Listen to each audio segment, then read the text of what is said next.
સાબરકાંઠાના હિંમતનગરમાં હુડા અમલી બનતા ખેડૂતોએ લોકોને નાકે દમ લાવી દીધો છે।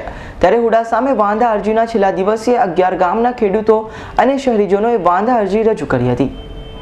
સાબરકાંઠાના હિંમતનગરમાં હુડા અમલી બનતા ખેડૂતો સહિત લોકોને નાકે દમ લાવી દીધો છે। સરકાર દ્વારા વાંધા અરજીઓની આજે છેલ્લી તારીખ છે, જેમાં 11 ગામના ખેડૂતો અને શહેરીજનો જેમના પ્લોટ અને મકાનો જાય છે તેવા તમામ વાંધા અરજીઓ રજૂ કર્યા હતા। અત્યાર સુધીમાં 11,000થી વધુ અરજીઓ આવી છે। આજે કલેક્ટર કચેરીમાં આવેલી હુડાની ઓફિસમાં અરજીઓ કોથળા ભરેલા આવેલા છે, તો ઓફિસમાં અરજીઓના ઢગલો જોવા મળે છે। હાલમાં હુડાના તમામ કર્મચારીઓ અરજીઓ લેવા અને અરજીઓને લગતા અન્ય કામોમાં વ્યસ્ત બન્યા છે। હાલમાં 25,000થી વધુ અરજીઓ આવે તેવી શક્યતાઓ છે। જો અરજીઓને ધ્યાનમાં નહીં લેવાયા તો આગામી સમયમાં ખેડૂતો ઉગ્ર આંદોલનની ચીમકી ઉચ્ચારી છે।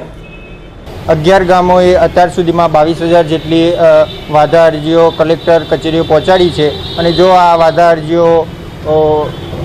અરજીઓનો નિકાલ નહીં કરવામાં આવે, જો તેના પર આગામી દિવસોમાં કોઈ કાર્યક્રમ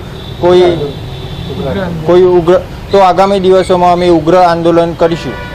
વાંધા અરજી બાબતે અત્યારે છેલ્લા 2 દિવસ બાકી હતા।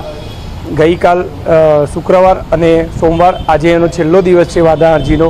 તો અમે 11 ગામના ખેડૂતોએ હરિયોલ ગામ અને આજુબાજુના 11 ગામમાં કેમ્પ કર્યો હતો વાંધા અરજી લેવાનો, અને ત્યાં સમસ્ત ગામ લોકોએ વાંધા અરજીઓ આપી છે અને એ અમે આજે બધા અહીંયા કલેક્ટર કચેરીએ સબમિટ કરાવવાના છીએ।